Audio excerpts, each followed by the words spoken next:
Hello and welcome to the show. This is Game Chat and we are the Game Club Coalition. My name is Sean and this is Chase. Hey. And today we're going to be going over some recent news. We got a few little tidbits on the sandbox changes coming to Destiny 2 for Beyond Light in November. Some updates on Godfall, loot, and progression.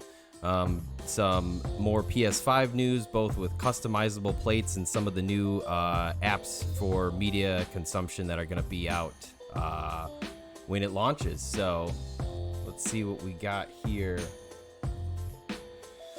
All right, this week at Bungie, 10/22. So this just came out the last night, I guess, by the time you're watching this video. Anybody that doesn't know, I'm a pretty avid Destiny 2 player. This really is my main game. Earlier the week, they released a new Beyond Light trailer. I'm going to leave the links in the description to all this stuff. But you'll probably be hearing more about this game in the future if you're hanging around this channel.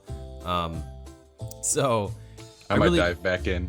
Yeah, we might have to. And honestly, I'm kind of interested to play it on PlayStation 5 to be able to have a nice stable 60 FPS with a controller, because I never could get that before. And I'm not the greatest fan of controllers in general. Keyboard and mouse, I think, is better for me at this point, but I'm definitely at this point, interested. I was going to say, there was a time. There was a time. So getting into this, the major change that I want to cover, they've got all sorts of weapon changes that are happening. But there's a huge change coming to hand cannons. This is something that's a long time coming. People have been asking for and wanting for. There wasn't enough differentiation between a couple of the types of hand cannons and the other outliers in the slower fire rate, higher damage, and the lower damage, higher fire rate. I never liked them. They just weren't viable. You either run out of ammo too fast, you don't shoot fast enough. So, right here, so they are making a change on the aggressive frame or 110 RPM hand cannons. They're getting bumped up to 120, which I think is a nice little bump. This, it doesn't seem like a lot, but minor changes in this game sandbox seem to make massive changes in feel. And so this is a nice, because previously they just shot a little too slow. So nice to see a bump there. They really did. The big change that's coming is the adaptive and precision.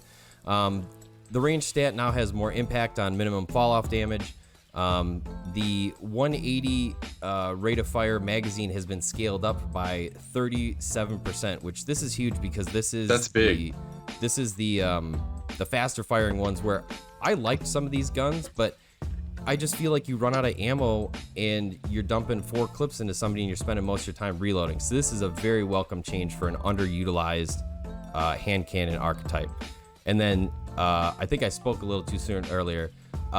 Here is the big massive change. Previously, there was 140 RPM hand cannons and 150 RPM. They did the same base and crit damage, but had a different fire rate. So 150s were obviously the favorite. Yeah, so what why would you ever use the other one? Yeah, and that's the thing that never made sense to me, is like, even if it's 1 or 2 points damage difference, you got to make a differentiation.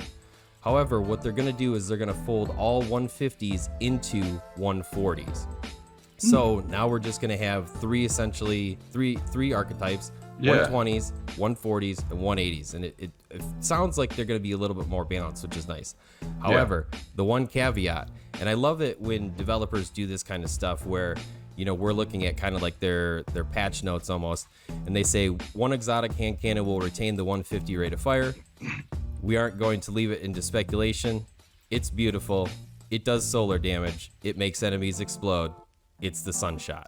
There you go. I remember the Sunshot, even when I played. Super fun gun. I actually still loving that, pulling that out from time to time because of the chain explosions that you can get going on. And it's great to see that they're retaining this fire rate to give that exotic another uniqueness, that it's going to stay the same and be unchanged.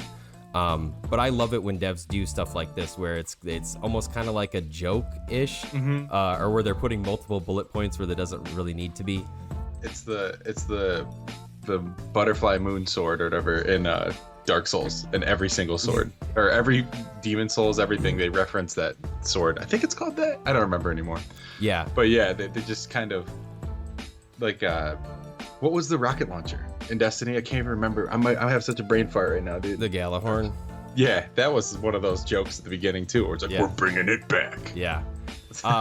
So these are some welcome changes to the hand cannons. I know they're a very popular archetype for both PvP and PvE. They're a beloved weapon. I personally am more into auto rifles, submachine guns, stuff like that. I'm not super into the precision stuff, but I know that this is going to affect a lot of people.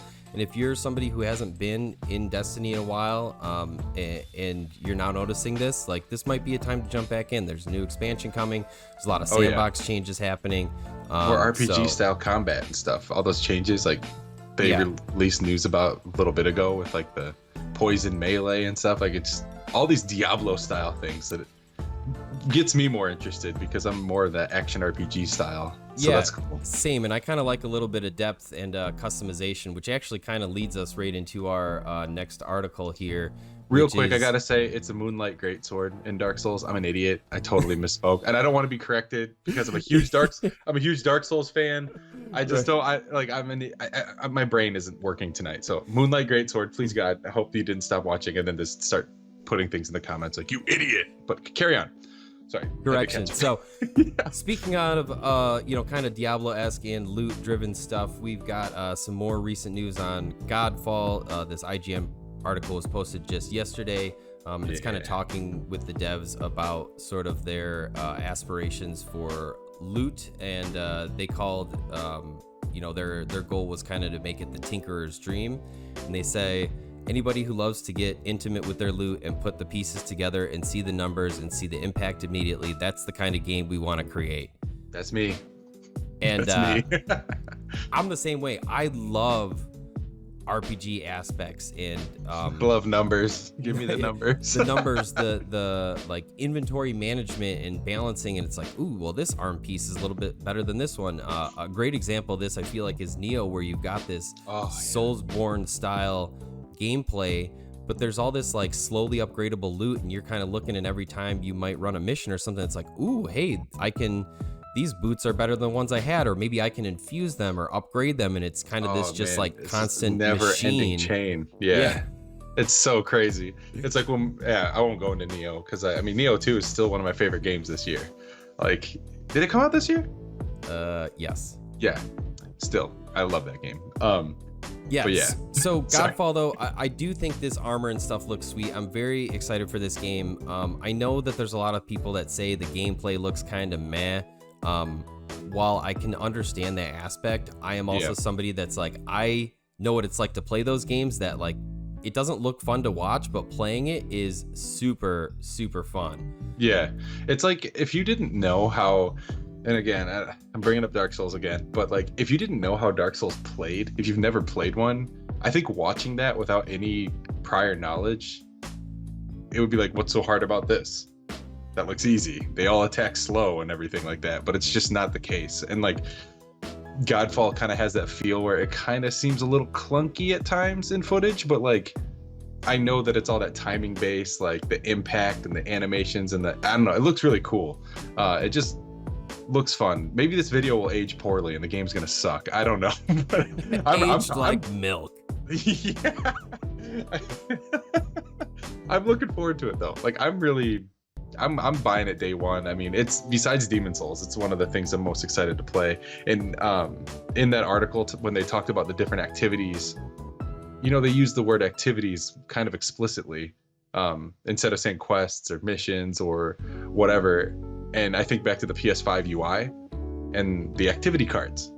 And that whole IGN article is like about the barrier, like the respecting the player's time. Like, you're not going to spend hours in the hub. You're just going to go in, out, change your gear on the fly, 125 different weapons, all this stuff. And it's really cool. And it sounds like they're going to be integrating those activities possibly into the UI of the PS5. So we can be online playing and I'll be like, oh, looks like Sean's in this activity or doing this mission. I could just hop in and boom. I just can't wait to get my hands on this stupid machine. I'm gonna wax poetically about it every week. Right. Well, I'm just excited, man. And one thing I'm excited for too is that Godfall, which I think if it was just if new consoles weren't coming out and it was just a general release, it's coming to PC, right? If it was just a PS4 game and on PC, I feel like it would maybe get overlooked, but because it's one of the few next gen games that's going to be out there, I feel like there's going to be more eyes on it, sort of like Demon Souls, which I think is really good for these types of games, especially because I really like this kind of like selfishly hack and slash I really RPG. like it. Yeah. That's I don't care. Like, I think it looks dope. I'll play it. I am in the same boat here. So, but we bought Anthem, dude. You're not supposed to tell anybody that. Sorry. Anthem is dead and it's never coming back in a failed experiment. But it had that loot drive where we were interested in it, so it made sense, right? The gameplay was tight. I don't want to get into it. It felt good. It was a great Iron Man simulator for a little while. Yeah, a few hours. All right, punching on to the next one. Most of which were loading screens. Carry on. Sorry. So, Sony has put out in their blog post new media experience and top entertainment streaming apps coming to the PS5. This, while not mind-blowing by any means, is nice to see that basically at launch we're going to have Apple TV Plus, Disney Plus, that's Netflix, a big outlier. Spotify, Twitch, YouTube, and they're also saying that Amazon Prime Video, My Canal, Hulu, Peacock, more. I also heard that Crunchyroll apparently had basically said that they were confirmed for day one as well. Nice. So I think this is pretty big. This is a lot of streaming and viewing apps to put into people's hands, so to speak, so that they're always coming back to the console. Well, correct me if I'm wrong, Apple TV Plus has exclusively been on Apple products. Correct, but I do know that they were working with both PlayStation and Microsoft to get it on the consoles, right? And I know that they're trying to broaden their grasp too. I just hope that means they'll kind of open the doors a little bit for xCloud. You know, like, why don't you reciprocate a little bit? You're going on all these other platforms. That'd be kind of cool. But yeah, would be nice. And I would normally throw Stadia in there, but they're kind of like, you know. Hey, you can play Immortals of God Phoenix Uprising, whatever, for free on October 29th on Stadia. Okay. Who cares? I don't know. I just figured I'd throw it out there. And it's a media hub, though. Did you see that too? Yes. It's like one collection spot. That's cool. Yes, and I like how they're breaking this off to where, like, you know, games are going to have their own place, apps are going to have their own place. I think that's kind of how Xbox has had it broken up as well. But I know that Xbox has gone through a lot more iterations of their they're always user interface. They've been changing this literally since the 360 days when they made that first change. They've kind of been this blades, always evolving. Yeah, dude, the blades, right? Yeah, I remember they came blades, out with the avatars or whatever. So they've kind of been constantly evolving, and it's not a surprise to see that the Xbox Series X UI doesn't look that much different than the Xbox One X or One S, and that they're going to maintain the same user interface across the board. So, but this is nice to see that they're breaking this all up, and that this media remote, by the way, looks super nice. It does look really nice. I didn't buy it because, like, I have an Apple TV and everything, so I was like, whatever, I don't care. And now I'm looking at it, I'm like, that's the one accessory I didn't buy. Like, I'm gonna have the controller, the charging dock, the HD camera, because I thought it was gonna be for VR, but it's not, so I don't know why I bought it.